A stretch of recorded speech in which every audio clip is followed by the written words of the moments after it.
그만 갈게요. 네. 네, 안녕하십니까, 여러분들. 역사는 최태상. 네, 아이고. 계속 이 무릎이 안 좋아요, 요즘. 네. 자, 여러분들 어떻게 잘 지내고 계시죠? 이런 말이 있습니다. 되고 싶은 일보다는 하고 싶은 일을 하라 라는 말이 있어요. 오, 좀 멋진 말 같아요. 되고 싶어 하는 것보다는 하고 싶어 하는 일을 하라. 그러네요. 예.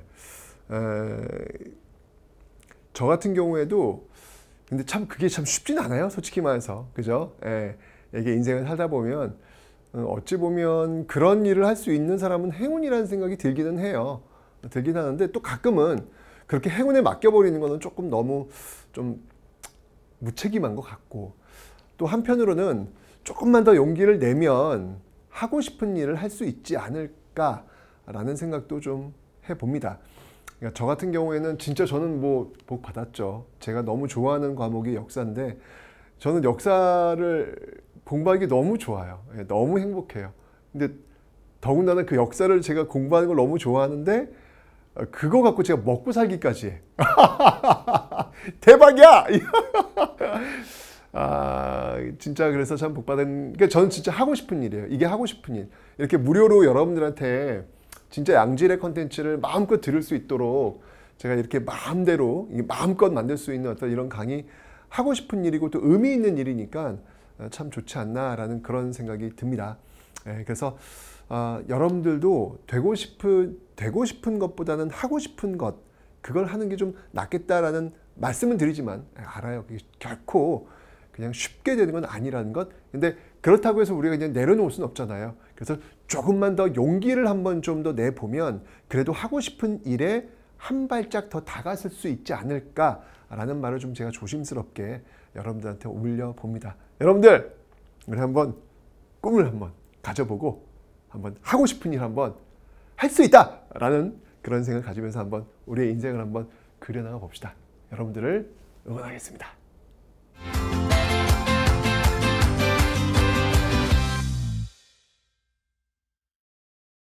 자, 이제 여러분들 고려시대를 한번 배워볼 텐데요. 이 고려 500년이에요, 여러분들. 고려 500년인데 일반인들이 이렇게 볼 때 고려는 좀 이렇게 희미해. 조선은 좀 이렇게 여기저기서 주워들은 게 좀 많은 것 같은데 고려는 왠지 모르게 희미해요. 그런데 여러분들 그 희미한 장막을 다 걷어버리면 이 고려가 굉장히 유니크하고요. 굉장히 독특해요. 그러니까 우리가 사실은 굉장히 조선적 마인드, 조선적인 어떤 시선을 가지고 세상을 바라봐요. 우린 여전히 조선 사람들이야. 우린 여전히 그래요. 그런데 고려인들은요, 우리랑 좀 달라요. 굉장히 좀, 이 사람들 봐라? 뭐, 이런 어떤 느낌들이, 그러니까 우리의 어떤 그 일상의 삶과 일상의 어떤 모습과 좀 다른 모습들이 있어요. 그래서 그걸 하나씩 알아나가는 재미가 아주 쏠쏠한데, 특히 이 고려왕조 500년은요, 우리 반만년 역사에 이렇게 외침이 끊임없이 있었던 적이 있었을까? 없었을 겁니다. 정말 10세기, 11세기는 거란이 쳐들어와, 12세기는 여진이 쳐들어와, 13세기는 몽골이 쳐들어와, 14세기는 홍건조가 왜구가 쳐들어와, 끊임없는 외침. 야, 정말 저는 이게 보다가 나 이 시기 안 살아서 너무 다행이다. 근데 내가 다행이다라는 얘기를 하는 순간 그 시기를 지켜내고 그 시기를 살아내야 했던 사람들, 그분들에 대해서 너무도 죄송한 거예요. 내가 너무 이 시기를 안 살았다는 게 너무 좋다는 그 마음 자체가 좀 불편하게 되는 거죠. 그래서 참 죄송하기도 한데 어쨌건 간에 그 힘든 외침 속에서도 그 500년 동안 그 고려 왕조의 깃발을 내리지 않았다는 사실, 이건 정말 대단하다.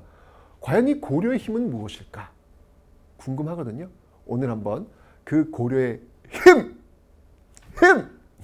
힘을 한번 알아보도록 하겠습니다. 일단 여러분들 시기구분 좀 해봤는데요. 우리 배웠죠, 여러분들? 호족의 시대. 그때 이제 거란족의 침입과 관련이 있고요. 물론 딱 떨어지는 건 아닌데 제가 이렇게 기계적으로 한번 나눠봤습니다.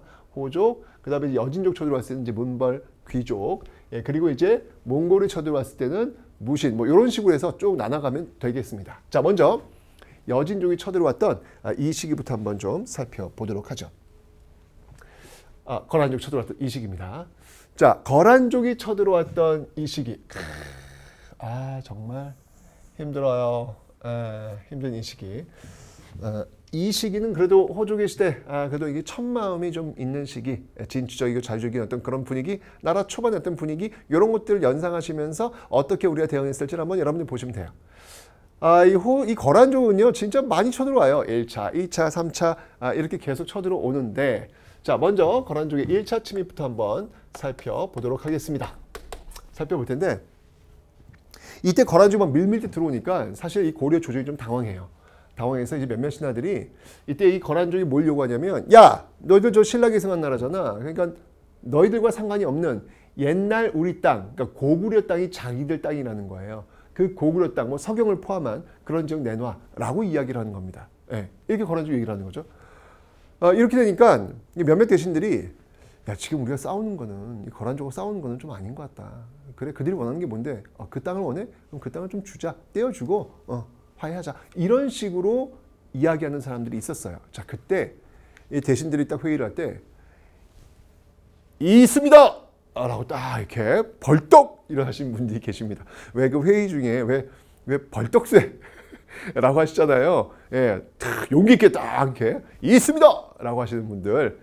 서희가 아마 그런 모습들이 아니었을까라는 생각이 들어요. 그런 어떤 지배적 분위기 속, 거란한테 땅 떼어주고 그냥 끝내자 라고 하는 분위기 속에서 있습니다! 라고 서희가 일어납니다. 그리고 얘기한 게 있어요. 뭘 얘기하냐면, 아니 지금 거란족이 쳐들어왔는데 그들하고 한번 싸워보지도 않고 뭘 어떻게 대응해보지도 않고 이렇게 요구하는 걸 그대로 넘겨준다면, 그 다음 문장이 중요해요. 뭐라고 얘기하냐면, 우리 뒤에 오는 사람들이 우리의 지금 모습을 평가할 때 이 얼마나 부끄럽겠는가라는 이야기를 해요. 와, 여러분들 역사를 인지하고 있다는 것, 즉 역사라고 하는 그 실체 앞에 내 자신을 세운다라고 하는 것, 이거 굉장히 중요한 겁니다. 우리가 일상의 바쁜 삶을 살지만 나 역시 이 시간조차도 역사의 한 일부분 속에 포함된다라고 하는 것을 인지하고 있다는 거, 이거 굉장히 중요한 거예요. 이건 우리도 마찬가지예요. 여러분들의 삶이 지금 역사 앞에 기록되고 있다는 거 가끔은 좀 느끼실 필요가 있습니다. 굉장히 중요해요. 왜냐하면 그걸 인지하고 있을 때 내가 선택하는 결과가 달라져요. 어쨌건 이 서희는요, 부끄러운 줄 알아야지 라고 얘기를 하면서 우리 후손들이 우리를 어떻게 평가할 것인가 라고 하면서 내가 한번 그러면 일단 거란족 만나보겠다 라는 얘기를 하는 거예요. 이거 이게 대응도 안 하고 그냥 주자면 말이 됐냐? 내가 한번 가보겠다 라고 합니다. 그래가지고 서희가 이 거란을 만나게 됩니다. 그때 이 서희와 카운터파트였던 인물이 누구였냐면 바로 소손영. 소손영이라는 거란 장수를 만나게 됩니다. 얘기하는 거예요. 야, 너희들 저기 저 신라계 승한 나라잖아. 그러니까 고려 땅 내놔. 이렇게 얘기하는 것이죠. 그러자 서희가 얘기합니다. 무슨 소리? 아니, 너 우리나라 이름 얘기해봐. 고려. 그래, 고려. 고려가 어디서 나온 줄 알아? 고구려야, 고구려. 우리는 고구려를 계승한 나라야. 나라 국호 자체가 고구려인데 지금 무슨 이상한 소리를 하냐? 라고 얘기를 하는 거예요. 그러면서 이제 티격태격합니다. 그러면서 이 서희가 눈치를 챘어요. 가만히 있어봐. 얘네들이 지금 쳐들어오자마자 우리 개경을 막 공격하고 그래야 되는데 그러지 않고 그냥 압록강을 건너자마자, 압록강이란다. 그 국경선을 건너자마자 그냥 우리랑 빨리 이렇게 화해를 하려고 한단 말이에요. 화해를 맺으려고 한단 말이에요. 이 뭔가 있다. 얘기를 하다 보니까 이들이 원하는 게 뭐냐면, 그 노림수가 뭐냐면, 지금 이 거란은요, 중국 송나라와 싸워야 돼. 싸워야 되는데 송과 고려가 친하거든. 그래서 대군을 이끌고 송으로 치러 들어갔을 때 후방이 비잖아. 그 비는 데를 고려가 쳐들어와 버리면 위험하단 말이에요. 그래서 빨리 이 고려와 송과의 관계를 끊어놓을 필요가 이들은 있었던 거예요. 그거 하려고 온 거야. 그러니까 땅 뺏으려고 온 게 아니라 그거 하려고 온 거야. 이걸 서희가 간파한 거예요. 그러면 서희가 이제 제안을 합니다. 그러면 너희들이 이제 우리가 이 거란과 이렇게 관계를 맺는 걸 너희들이 원하는 거지.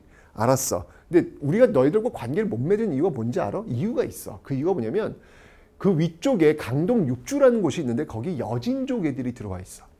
우리가 거란 너희들을 만나러 가려고 하는데 거길 통과해야 돼. 근데 여진족 애들 때문에 그게 안 된다? 그 여진족 애들이 살고 있는 그 지역, 거기 우리가 관리할게. 우리한테 넘겨. 이런 얘기를 하는 거예요. 그곳이 어디였냐면 바로 강동 육주라는 곳입니다. 강동 육주. 강동 육주라는 곳이에요. 이걸 넘기라는 거예요. 어땠을까요? 거란은 넘깁니다. 대박이죠, 여러분들. 싸우지도 않았어. 이게 지금 거란이 전쟁하러 온 거야. 전쟁하러 왔는데 오히려 우리가 땅을 가졌어. 싸우지도 않고. 야, 이런 경우가 있나? 이게 아마 세계 외교사에도 이런 경우는 아마 드물 거예요. 싸우지도 않고 땅을 가진 거야. 뭘로? 이 화술로. 야, 진짜 정말 이제 여러분 보시면 알겠지만 이 고려의 외교는요, 아트 외교예요. 기가 막힙니다. 참 이게 여러분들 이제 우리나라는요, 이 지정학적 위치를 보면은 이 열강들에 둘러싸여 있는 모습이에요. 이건 예전부터 지금까지 그리고 앞으로도 똑같이 그럴 거예요. 그런 상황 속에서 과연 우리가 어떤 스탠스를 유지하면서 우리의 외교 관계를 유지해야 될까? 저는 고대 장수왕의 외교 우리가 눈여겨봐야 된다라고 말씀드렸고, 이 중세 고려의 외교를 또 눈여겨봐야 된다. 정말 중세 고려 외교는요, 아트 외교예요. 아트 외교입니다. 아트 외교. 이건 처음부터 끝까지 정말 아트 외교. 이 아트 외교 때문에 고려는 깃발을 내리지 않을 수 있었구나라는 생각이 들 정도로 정말 대단합니다. 일단 저게 의중을 간파한 거예요. 그러면서 강릉유치 준 거예요. 그래? 그럼 너 약속시켜. 우리한테 올 거지? 우리랑 관계 맺을 거지? 알았어. 거기 너희들 관리해. 라고 해서 강릉유치를 확보하는 거예요. 물론 그 이후에 거란과 관계를 맺지 않습니다. 뭐야! 약속을 하고 약속도 안 지키고! 근데 여러분들 요건 아셔야 돼요. 그러면 거란이 그럼 손해본 거 아니에요? 손해본 거 아니에요. 지금 송을 치러 가야 되는데 안정만을 확보한 거야. 그들이 볼 때 강릉유치는 작은 땅이거든. 그러니까 작은 땅을 투자하고 더 넓은 송을 치기 위한 기반을 확보한 것이죠. 즉 거란도 이 외교에서 패배자는 아니라는 얘기예요. 외교라는 게 이런 거예요, 여러분들. 서로가 윈윈 할 수 있는 그 포지션을 찾아 나가는 것. 이게 외교의 묘미거든요. 그걸 정말 기가 막히게 찾아낸 곳이 그 공간이 바로 이 강릉유치다라는 겁니다. 근데 문제는 뭐냐면 고려가 약속을 안 지켜. 안 지켜. 힘들어. 고려 힘들어. 고려 다루기 너무 힘들어. 그러니까 거란이 열받았어. 또 쳐들어와. 자, 그게 뭐냐면 바로 2차 침입입니다. 이때는 이제 강조라는 사람이 쿠데타를 일으켜요. 이걸 강조의 변이라고 합니다. 강조가 쿠데타를 일으킨 거. 군인이 지금 쿠데타를 일으킨 거예요. 일으켰을 때 이걸 이제 빌미로 해가지고 네가 뭔데 이렇게 쿠데타를 일으켜 우리의 허락도 안 받고 하면서 그걸 명분 삼아서 쳐들어 온 겁니다. 근데 이제 이때는 양규라는 인물이 활약을 해가지고 일단 거란을 물러나게 합니다. 이것도 이제 너희들과 관계 잘 맺을 테니까 염려하지 말고 돌아가라고 해가지고 결국 이제 물러나게 되는 거죠. 그런데 역시 또 그 이후에 고려가 또 약속을 안 지켜. 안 가. 움직이질 않아. 그래서 이것들이 하고 이제 왕창 몰려오는 거예요. 그게 바로 3차 거란의 침입입니다. 이때는 정말 제대로 한번 붙어봐야지라고 온 거예요. 외교가 아니라 이때는 정말 군사력으로 한번 끝장을 보자라고 온 거예요. 자, 이렇게 오면 고려도 이제 외교가 아니라 그럼 군사력으로 맞서야 되는 것이죠. 거기에 맞섰던 인물이 누구다? 그 인물이 바로 강감찬이더라라는 이야기입니다. 자, 이 강감찬 같은 경우에는요. 근데 여러분들 강감찬 하면 또 이렇게 연결되는 지역 어딘지 아세요? 서울에 강감찬 태어난 곳. 태어난 곳이 바로 이 낙성대라는 곳이 있어요. 낙성대. 별이 떨어진 곳. 그 별이 바로 강감찬 장군이래요. 큰 별이 떨어진 거야. 내가 큰 별인데? 뭐야? 내가 그러면 이곳이 낙성대인가? 죄송합니다. 무슨 소리야. 네, 강감찬. 이 강감찬 같은 경우에는요, 뭐 이제 한번 붙어야죠. 뭐 이렇게 군사력으로 온다면. 그래서 붙었던 전투 그리고 대승을 거두게 됩니다. 그곳이 어디다? 바로 귀주 대첩이다. 귀주 대첩에서 대승을 거두게 되는 모습, 이게 바로 강감찬 장군에서 우리가 볼 수 있는 것이죠. 그죠? 이런 과정들 속에서 이렇게 거란이 침략하는 과정들 속에서 굉장히 많은 준비도 하고 대응도 하고 이제 그런 모습들을 보여요. 자, 어떤 것들인지 한번 살펴보도록 하겠습니다. 자꾸 이렇게 쳐들어오니까 이때 이 고려로서는요, 이걸 한번 막아보자라고 해서 이에 대한 방비책으로 부처님의 힘을 빌려가지고 한번 이걸 막아보자라고 해서 이때 대장경을 하나 만들어요. 그게 뭐냐면 바로 초조대장경이라는 겁니다. 초조대장경. 이 고려가 어떤 나라면 정말 불심으로 대동단결. 가만히 있어, 이거 어느 선거에 나왔던 구호 같은데. 어쨌건 아니 정말 고려가 이래요. 불심으로 대동단결이야. 예, 그래서 이 부처님의 마음으로 우리 한번 똘똘 뭉쳐서 한번 이 환난을 한번 겪어보자라고 이야기를 하는 어떤 그런 모습들. 그래서 초조대장경을 이때 만들고 있더라라는 거 기억하시면 되고요. 그 다음에 이제 특수부대. 특수부대로서는 뭘 만드냐면 광군이라고 하는 것을 또 조직을 합니다. 광군이라는 조직을 또 하나 만들어내고요. 나름대로 이제 방비하기 위한 어떤 그런 모습을 보이는 거예요. 그 다음에 이제 여기 지금 이게 성 보이죠? 네, 강동 6주를 확보하고 거기를 쭉 둘러싸고 있는 바로 천리장성을 축조합니다. 여러분들 천리장성은요 2번 등장합니다. 고구려 때 한 번, 그리고 고려 때 한 번. 고구려 때는 연개소문건지 관련이 있고요. 자, 이때 이제 거란 침략과 관련이 있더라라고 하는 거예요. 바로 이게 바로 천리장성이 되겠습니다. 그리고요 이 개경주에는요 나성을 또 축조합니다. 개경주에는 또 이렇게 나성을 축조하는 모습들이 있더라라고 하는 거. 이 천리장성은 사실은 거란을 막기 위한 것뿐만 아니라 여진족, 북방족, 여진족도 막기 위한 그런 어떤 그 모습들이 지금 나타나고 있습니다. 뭐 하나 적어드릴까요? 요거는 지금 거란뿐만 아니라 여진까지도 막기 위한 다목적인 어떤 그런 용도로 이 천리장성이 만들어졌다라는 거.